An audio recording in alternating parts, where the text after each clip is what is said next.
all the time. We are family. Outstanding effort again. We're busting ours to kick yours. That's big time. Minus 15. Respect all, fear none. Oh, did he belt that one? Intensity is not a perfume. It was a no-doubter. 5, 4, 3, 2, 1.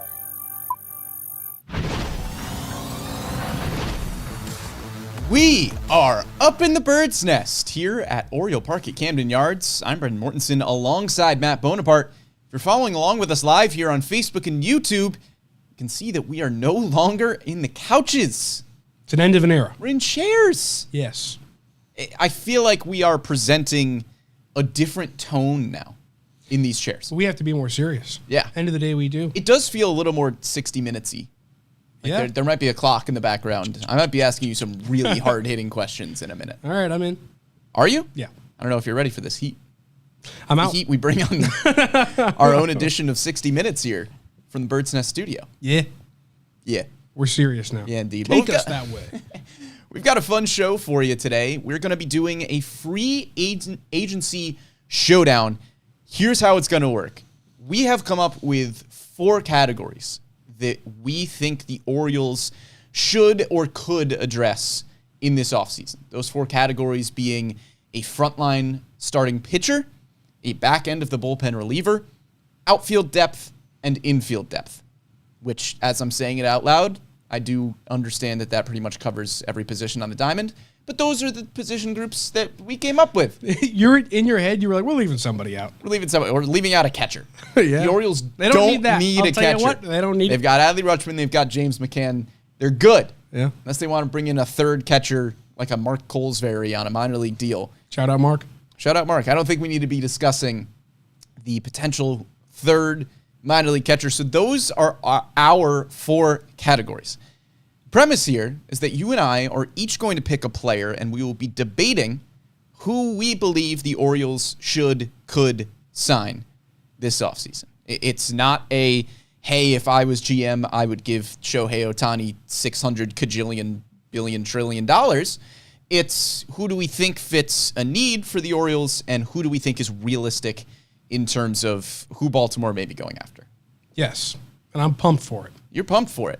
And in fairness, so that one person doesn't just get all the players that they wanted to talk about, at the start of each category, we will be flipping a coin, as Matt has so kindly presented, that quarter in his hand. We will be flipping a coin to determine who gets first pick out of the category. Whoever gets first pick will be able to argue for their player first. It's going to be luck of the draw. I think there are, in these categories, probably a little bit of overlap in terms of who we could be looking at as a potential free agent option. I hope So there's overlap. that flip of the coin might be I really hope I interesting. say a player and you go, oh! That's what I want to happen. That might just happen. We'll see in about 10 minutes. All right. 30 minutes. 30 minutes we're waiting to do this? Maybe. Keep the people on their toes. First, let's start with just kind of the overall pitch for a free agent coming to the Baltimore Orioles, regardless of position. Baltimore just won 101 games. Won the AL East, you got the number 1 seed in the American League. You have an incredibly talented young core. Adley Rutschman is 25. Gunnar Henderson is 21. Grayson Rodriguez is 23, soon to be 24. Even Kyle Bradish at 27. That's a really young core that is going to be winning baseball games for a long time. You have the potential American League Manager of the Year in Brandon Hyde. You have the MLB Executive of the Year in Mike Elias. And you have a window of time here where the Orioles could really maximize this window before guys like Adley Rutschman, Gunnar Henderson are past arbitration and you need to start paying them some really big bucks. So there is a pretty clear window here where you could spend some money on free agents while your superstar core hasn't even hit arbitration yet, and you could really win a lot of baseball games. Yeah. This is the time you've got a window, is basically what you're saying. Yeah. You have a window. Not that that window can't be extended with extensions but and it's things like officially that. open. Yeah. With a year in last year in which you dominated the AL and you got that first seed. So, like you said, the pitch to any free agent out there is this is where you want to be right now. This is the team that's winning games. This is the team that's going to have a chance at the World Series for a couple of years to come because, we've shown that we have the talent both, like you said, in the front office, in the dugout, and on the field. So Baltimore's pitch is that there's success happening here and you want to be a part of it. Yeah, and to hitters, you could potentially be joining a lineup where you would be protected by Adley Rutschman, Gunnar Henderson, Anthony Santander, Ryan Mountcastle, a bunch of really, really good hitters in that lineup that you could be joining. And it's not like you're joining a completely rebuilding team where you hit second or third every day and have nobody around you. You got plenty of hitters around you. And to pitchers, I think it's pretty obvious. You have a great athletic, young defense behind you with 2 Gold Glove caliber outfielders in Cedric Mullins and Austin Hayes. 2 Gold Glove caliber infielders on the left side in Gunnar Henderson, in Ramon Arias, whoever may be playing that left side.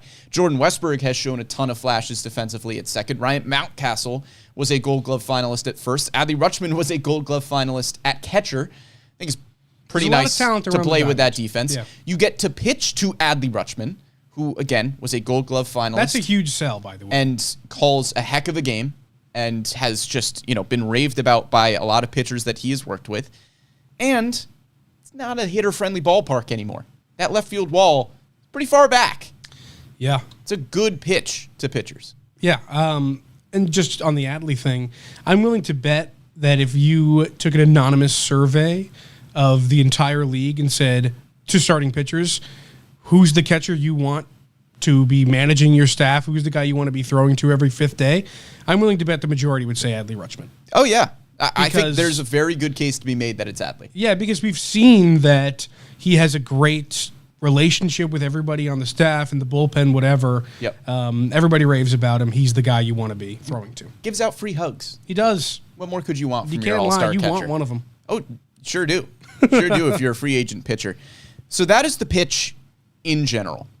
Let's kick things off with what I think is probably the biggest area that the Orioles could address this offseason, and that is starting pitcher. Can Kyle Bradish repeat as a top 5 pitcher in the American League with an outstanding ERA? Yeah, maybe. We haven't seen a ton of sample size yet, but he might be able to do that again. Can Grayson Rodriguez this year flourish into the ace that we know he can be? We saw it the second half of last year. He was unbelievable.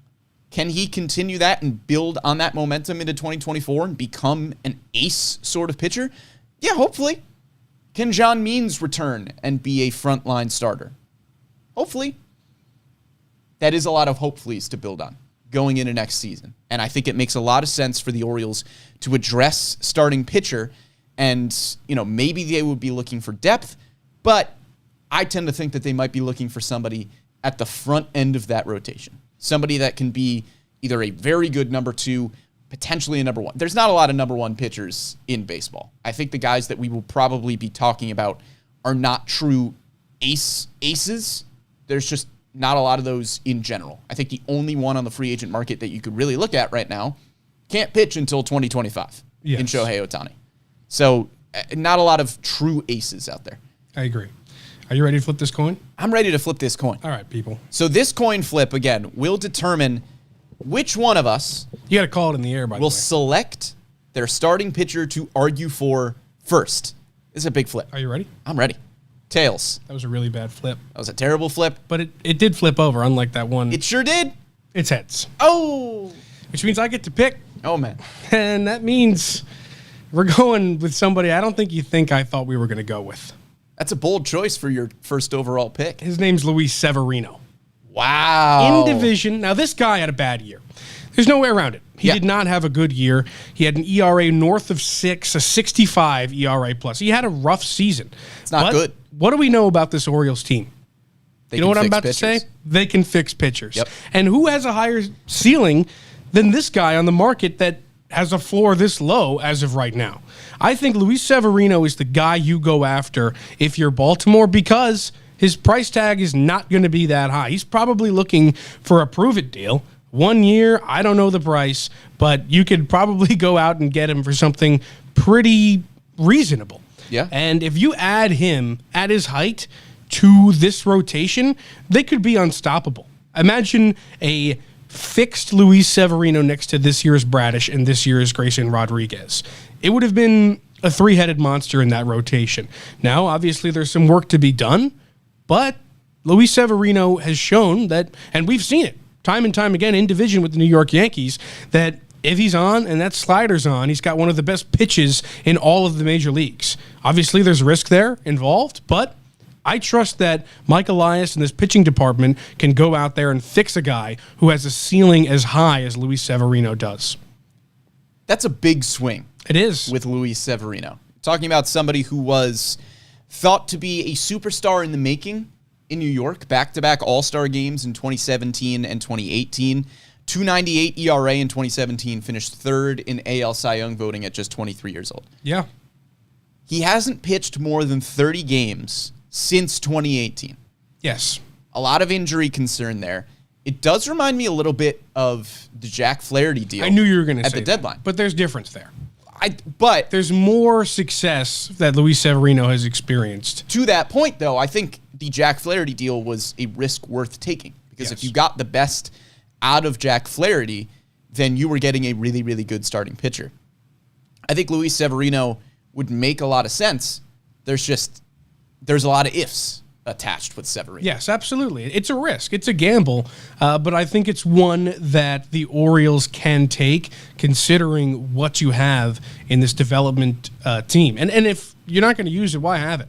So I think the Orioles should go out and utilize what likely can be considered one of the best pitching development teams in all of baseball, considering what they did this year with so many arms that were not expected to be this good. So Luis Severino's my guy this time. Yeah, I mean, if Luis Severino gives you 25 starts, you could be looking at maybe not the 2017, 2018 version of Severino, but you could be looking at somebody realistically with an ERA in the low threes. If everything works out, if the health works out, if the Orioles are able to figure it out. Yeah, he's only 29 years old. I think that would be a worthwhile risk worth taking.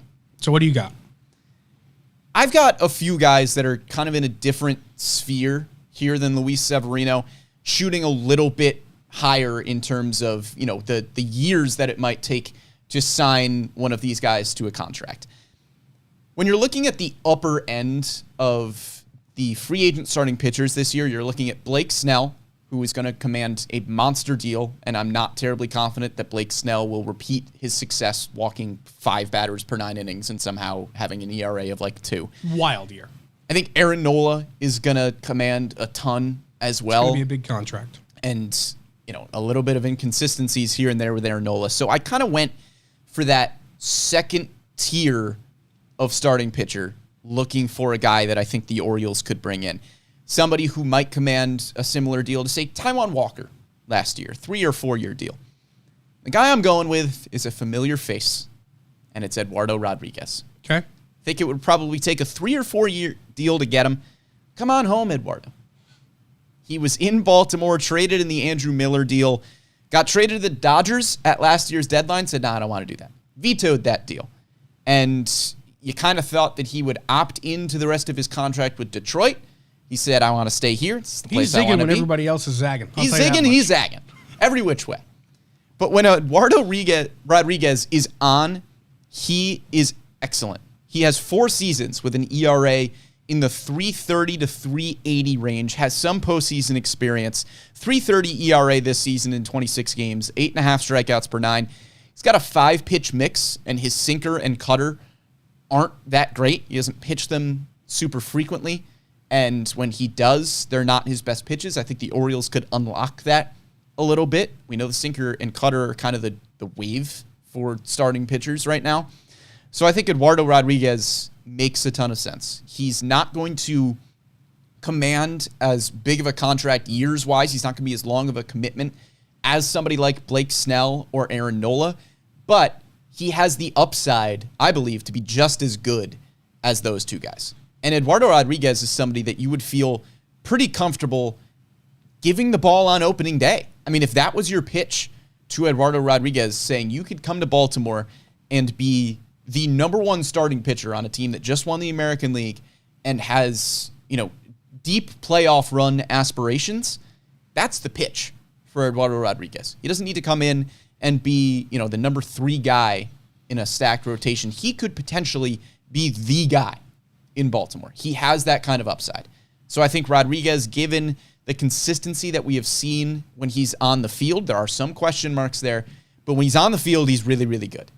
And I think Eduardo Rodriguez coming home as a left-handed pitcher, again, in a left-handed pitching-friendly ballpark, makes a lot of sense for Baltimore. And he's been a guy that up until last year, I think we all around baseball were looking at him to still break out because he had a lot of talent. We all knew that. He'd put it together some years, not some others. But this past season with a 3.3 ERA, and he did it on a team that wasn't winning games, which for me is a huge upside. If you're still going out there every 5 games and locking in, despite the fact that there's no chance your team's making the playoffs, that's a huge credit in my book. So I like Eduardo Rodriguez here. He finally put it together last year and had a big season for a team that wasn't making the playoffs. If he did that in Baltimore, to your point, that would have been hugely helpful, and he could be the opening day starter for this rotation. And a guy who's 8 years into his career now. He's kind of a veteran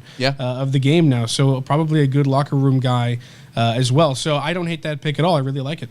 So those are our picks for who we think the Orioles could sign in free agency. After we are done with this show, we're going to be posting our picks on Twitter, on Facebook. Go vote for who you think made the better pitch for that player between myself and Matt, but we've got 3 more categories to go. Our next category is reliever. And I think the case for the Orioles to sign a reliever is pretty simple. You lost Felix Bautista. He's not going to be available in 2024. You need some more stability at the back end of your bullpen. You've got guys like Yennier Cano, Cianel Perez, Danny Coulombe, maybe Cole Irvin, DL Hall, Tyler Wells. There are good pieces in place. But bolstering that bullpen without Felix Bautista, I think, is a pretty big need. Absolutely. Losing Bautista, who is one of, if not the best closer in baseball, had a Cy Young case before he was injured this past season, is huge. It's huge to lose him. So it's kind of, you kind of have to go out and get somebody if you're the Orioles because there is a gap to fill there. Matt, flip that coin. I'm going to flip this coin. Here we go. Hopefully it's better than the last. Am I calling flip. it in the air again? Yes, you are. Tails. You didn't. I called it kind of. It's heads. Oh, it's heads no. again. This is rigged. You didn't even show me the result there. That's tough for you. I think this is rigged. You want me to go again? No.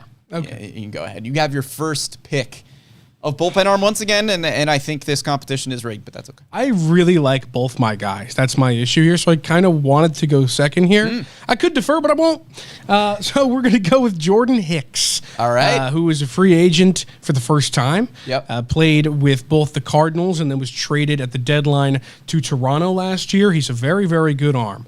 That's what we know about this guy is he throws like 300 miles per hour. He does. Since high school, he has thrown over 100 miles an hour. And at times, the ball moves in ways you didn't think it could when it comes out of his hand. He had some down years in St. Louis, so I think some people started to question whether or not he could continue to have that potential, which was that he'd be a big-time closer. Yeah. But last year in Toronto at 2.63 ERA after being dealt, he was really, really good.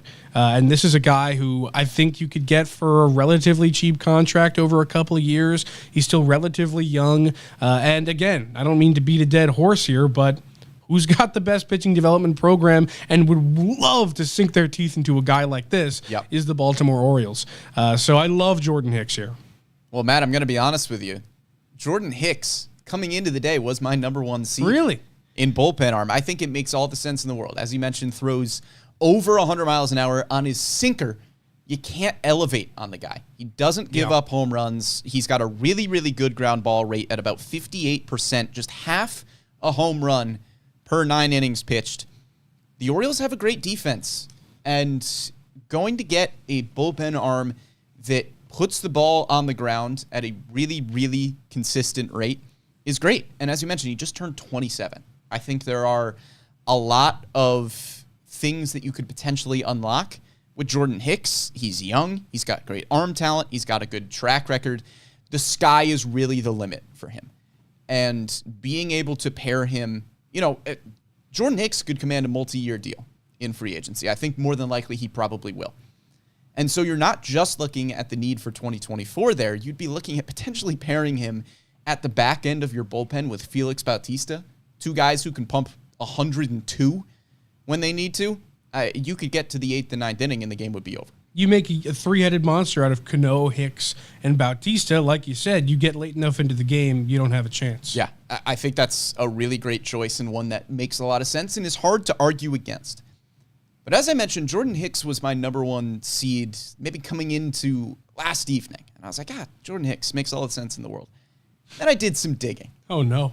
And I found my Jock Peterson from a year ago. If you are a consistent listener of the show, you will remember that Paul Mancano and I had our free agency bracket last year, and I went to war for Jock Peterson. I said, this is the guy that the Orioles should sign. He makes all the sense in the world. He fills the exact role that the Orioles need. And then he ended up, I think, accepting his qualifying offer and staying in San Francisco, and it didn't matter. But the premise stayed that I had a guy, and I stuck to it. And last night, Bones, I had an epiphany. It just washed over me that I knew who my guy was for this year. And it's Robert Stevenson. Yeah, I knew it was. Oh, you had an that's inkling. great. That's great. And it is Robert Stevenson. Oh, And if you're that's listening awesome. along, you might be saying, huh? Who is Robert Stevenson? Well, dear listener, I will tell you who Robert Stevenson is. He had a 4.90 career ERA from 2016 to 2022. And I'm sure you're saying, Brendan, that's not very good. Brendan, that's not very good. It's not very good. Starts the 2023 season with the Pittsburgh Pirates and tosses a 5.14 ERA, walking over 5 batters per 9 innings. And I'm sure you're saying, well, Brendan, that's still not very good. Where's the pitch here? Why is this your guy? Robert Stevenson got traded to the Tampa Bay Rays. And the craziest thing happened. The Rays looked at Robert Stevenson and said, hey, that slider that you throw all the time, get rid of that thing. It's not any good. How about you start throwing a cutter? And boy, did he start throwing a cutter. He started throwing his cutter about 75% of the time. Hitters made contact on that pitch. Not a hit, just made contact on that pitch 41% of the time. In 42 games with Tampa Bay, at the back half of the 2023 season, he had an ERA of 2.35 with over 14 strikeouts per 9 innings and a whip just over 0.6. His walk numbers went down from walking 5 batters per 9 at the beginning of the season to about 2 batters per 9 innings. His fastball, which is the complement to his cutter, sits about 97. He was untouchable for 4 months of the year. And I understand that a 40-game sample size to sign somebody to a potential multi-year deal that I think Robert Stevenson will probably get seems like a bit of an overreaction. And I think in general, you would think of the sample size as, well, yeah, but he was bad since 2016. His ERA wasn't very good. Why would you go based off of just 40 games at the end of last season? And normally I wouldn't if he didn't make a fundamental change to how he pitches. Completely abandoned the slider, which was a fine pitch, and started throwing the cutter, which was an unbelievable pitch. He induced a swinging strike on almost 30% of his pitches in Tampa Bay. He's entering his age 31 season, and this is a completely different guy than he was for the first 6 years of his career. And I think he makes all the sense in the world, because if the Orioles can do the same thing that the Rays did, we know the Orioles and Rays are both kind of notorious at this point for just taking a pitcher that you don't think much of and turning him into somebody fantastic. We see the Rays do it year in and year out. We see the Orioles do the same exact thing. The Rays seem to have unlocked the blueprint with Robert Stevenson because you could not touch him for 4 months. And he was one of the best bullpen arms in baseball, like rivaled Felix Bautista numbers for the back half of the year. And so the Rays figured it out, and I think the Orioles can keep it going. And Robert Stevenson could be one of the most dominant bullpen arms in baseball next year. Wow. That's my pitch. That was almost presidential. Yeah. That was darn good. I might have your vote. on Twitter at this point.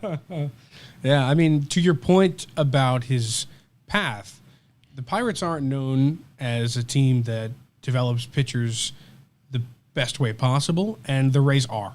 So for him to go from the Pirates to the Rays, kind of like Tyler Glasnow did, that was always going to be a benefit to him. And I love that nugget about the slider to the cutter. That's awesome. That's the kind of stuff I love. So I appreciate you going and getting that for us. Thank you, Brendan. That's what we go to get here on the Bird's Nest. All right, Bones, moving on. We've got outfield depth as our next category. Colton Cowser and Heston Kjerstad have really high ceilings but are not known commodities. Do you need a bopper? Maybe somebody who could fill a DH role? We're going outfield here, not infield? We're going outfield here. Do you need somebody who could maybe fill a DH role if you're not banking on another Ryan O'Hearn masterclass? Do you need a good veteran depth piece and somebody who's not going to block Cowser or Kjerstad? Do you need somebody in case you trade a potential outfielder? Who's to say? I love my outfield pick, and I'm going to be really upset if you take it. Well, we're going to find out. I probably won't be able to take it because I keep guessing wrong on the coin flip. I'm going to keep guessing tails.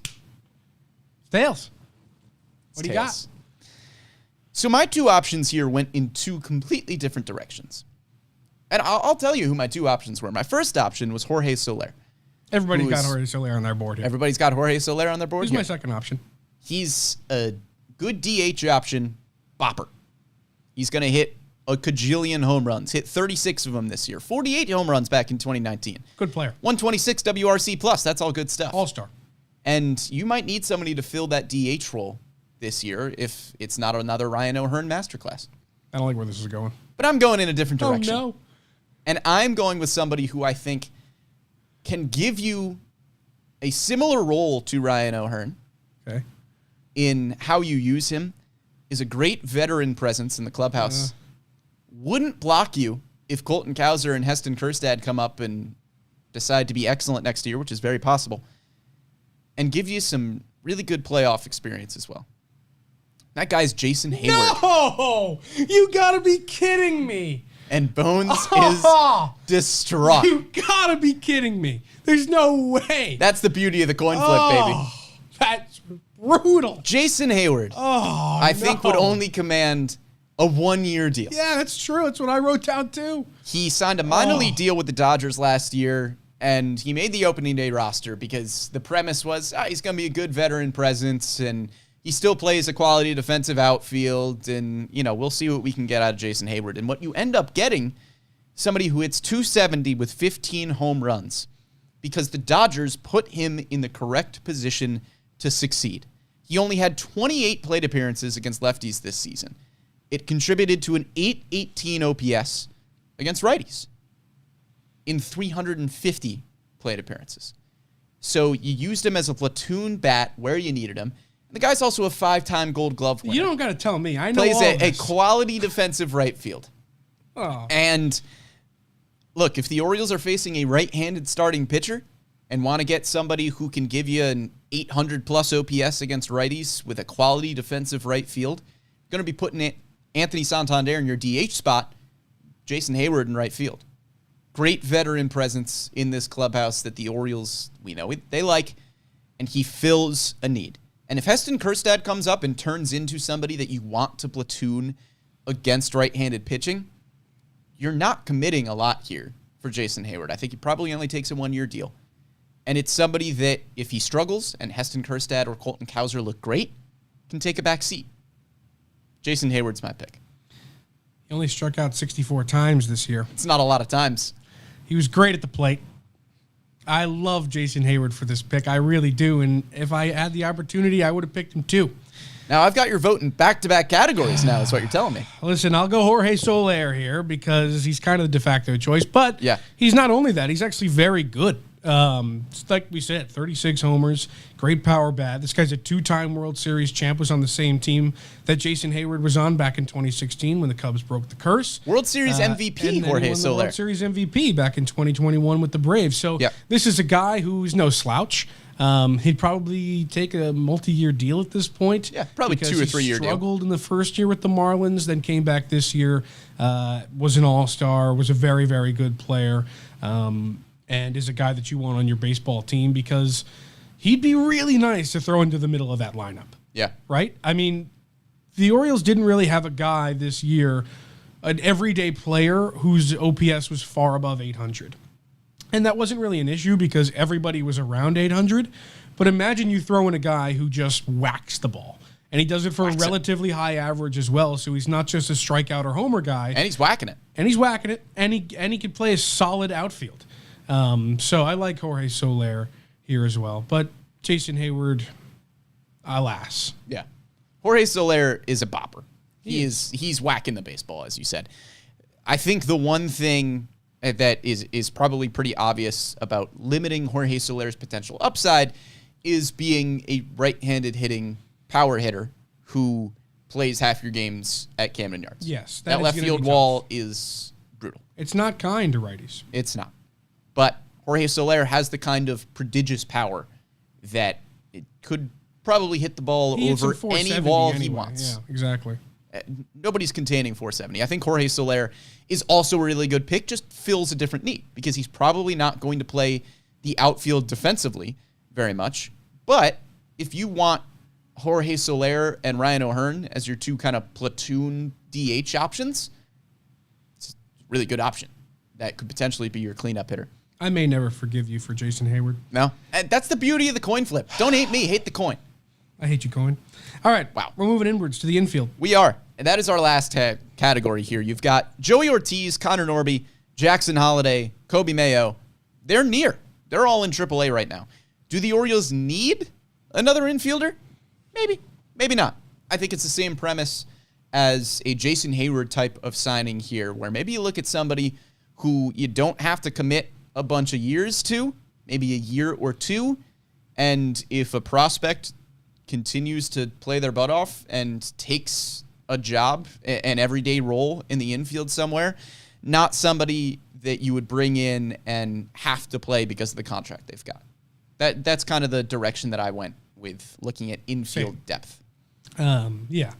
I mean, considering that there has been conversation at all about Jackson Holliday potentially even being in the competition for the opening day spot, that's the only place you can go is to a guy who is not going to be crucial to this ball club one way or another. If he plays great, awesome. If he doesn't, it's not the end of the world. That's kind of where I went with this pick. All right, Bones. Here we go. The coin flip. Will it strike again? I'm still going tails. It's heads. And here I go Whit Merrifield. So I go 1 for 3 Yeah. on coin flips. And who's your selection? Whit Merrifield is my selection. Okay. Two-hit Whit. He's a good player. He is a Silver Slugger finalist for the year. He played a very good first half for the Blue Jays this year. Fell off a little bit in the second half. There's no way around that. But he is a guy who is, one, a veteran, two, incredibly versatile. He plays pretty much every position on the field. He can play the outfield, the infield, whatever. And you can stick him at any point in the lineup, and he can probably contribute. Not a huge power bat, but a guy that is going to put bat on ball. And I think that's what this team could benefit from, is a versatile fielder who's going to hit the ball one way or another. So two-hit Whit, that's my guy. I had the exact same thinking. However, I do think Whit Merrifield, maybe this is just a name thing, but I feel like Whit Merrifield would probably play 100 games for you. I mean, you bring in Whit Merrifield, and I would be a little concerned that is somebody who's blocking a prospect, potentially. I don't think so. He's at the point where he's a veteran, and obviously if you sign him, you're going to have an understanding that you're not, like, the Orioles will be like, hey, man, you know what you're coming into. But is Whit Merrifield going to take that? I think so. Role? For an opportunity to win a championship, I think he absolutely would. This is a guy who's a winner. Yeah. He's not I don't know the guy, but he doesn't seem like a selfish player to me. And I think that he'd be hugely a big addition for this team. Yeah, no, I think Whit Merrifield is a very good choice. I went with somebody who fits the Whit Merrifield role, but is probably going to command less dollars-wise and would also probably command less of a role, again, if Joey Ortiz, Connor Norby, Jackson Holliday come up and say, hey, I'm going to be your starting everyday second baseman now, or if Jordan Westbrook, whatever the case may be. I went with somebody who could just bounce wherever you need him to, literally wherever you need him to. That's Kike Hernandez. Okay. I think you could bring Kike in on a 1-year deal, signed a $10 million contract with the Red Sox this past year. Didn't really play up to it. His peripheral numbers are not anything to write home about. Neither is a 650 OPS. But again, the Orioles don't really need an everyday starter in the infield. You have a bunch of good options right now. I think he fills a similar role to a Ramon Arias, where maybe he's not starting every day, but you probably know what you're getting when he's in the lineup. Kike Hernandez is, by all accounts, just the man. If you've ever watched a post-game interview with Kike Hernandez, you know he's got a really funny personality. Seems like he would be great in the clubhouse. He also gives you 72 career playoff games. A really good playoff track record, which is something that the Orioles didn't really have this season. You had it with Aaron Hicks in the second half of the year. Kyle Gibson had a little bit of experience here and there, went on the World Series run with the Phillies, but you don't have somebody with 72 playoff games under the belt like Kike Hernandez does. And again, Kike could be your starter opening day at second base. If Jordan Westburg is at third, Gunnar Henderson's at shortstop, Kike Hernandez is at second, I could realistically see Kike being a starter on this team for a little while. And then if Jackson Holliday gets the keys at some point, Connor Norby gets the keys at some point, oh yeah, Kike Hernandez can also play every single outfield position. And he becomes a really good number 4, number 5 outfielder. He's kind of just a super Adam Frazier at that point. Adam Frazier this year filled a role very, very nicely for the Orioles and could play second base, could play a corner outfield. I raise you Kike Hernandez, who can play any position on the infield and any position in the outfield. So, at 31, do you think that's a multi-year deal? No. You think you sign him a 1-year deal? I think you can probably get Kike Hernandez on a 1, maybe a 2-year deal. Maybe it's a 1 and a club option. I don't think so. I think he's looking for a multi-year deal. He only signed a 1-year deal with the Red Sox last year. That's true, but he's in the prime of his career still at 31. You know? Yeah, he's been on the downturn a little bit. He has not given you the same sort of numbers recently. He had a good second half with the Dodgers. He did, because the Dodgers, again, that was the right role for Kike Hernandez, and he thrived, being back home. Maybe Kike Hernandez stays in L.A. Seems like he likes it there. They like him there. But I think he makes a lot of sense. If you were able to negotiate with Kike and get him to come in to play that role, yeah, I don't know if there's anybody better to do it. The biggest hurdle is getting him to do that. Yeah. Is convincing a guy like him to say, all right, you're going to play a lot for us, but if we want to go with another guy, you're not going to play at all. And I think that's probably a similar argument to your guy in Whit Merrifield there, where you would have to tell Whit Merrifield, hey, by the way, we've got the number 1 prospect in baseball, and he's going to be here in like 5 minutes. Yes. So he's going to be starting at second base in about a month. The only reason I think it's different is there's a 5-year age gap, and Whit's definitely on the downturn, while Kike could probably convince himself he's not. Yeah. But if you could get Kike, go out and get Kike. So I like that pick. Yeah.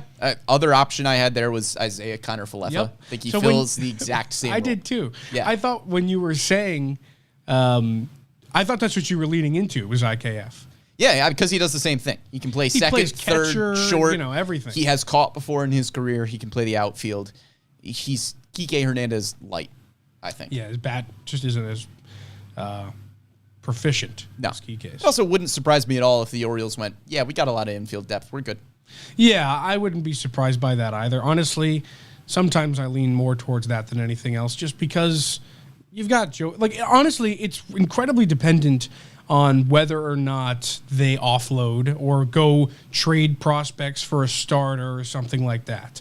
You know, if they go out and they swap a couple of really highly touted prospects for a Dylan Cease or something like that, then this whole conversation changes. Yeah. So it's going to be a lot of off-season shows to discuss what the Orioles should do. Just that. So, Matt, let's run through who we selected in each of our 4 categories here. For starting pitcher and who we think the Orioles should or could sign this offseason, I went with Eduardo Rodriguez. Who'd you select? Luis Severino. For reliever, I went with my guy, Robert Stevenson. Jordan Hicks for me. Jordan Hicks. Flamethrower. For outfield depth, we had the same Still 2 hurts. guys in these categories, and I only won 1 coin flip. but gosh darn it, might have been the most important coin flip of the day. My selection was Jason Hayward. Yeah, and I like Jason Hayward. Just want to make that clear. I've got your vote. Jorge Soler, also an incredible selection. Let the record show that I have Matt Bonaparte's vote on both my reliever I mean, pick you don't know what happens until I press and that my button. outfield pick.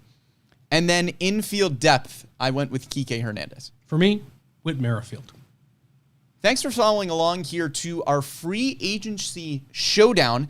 Again, after this show, we are going to be posting short video on Twitter and Facebook, and comment along with who you think the Orioles should sign. We're going to give our options and go vote.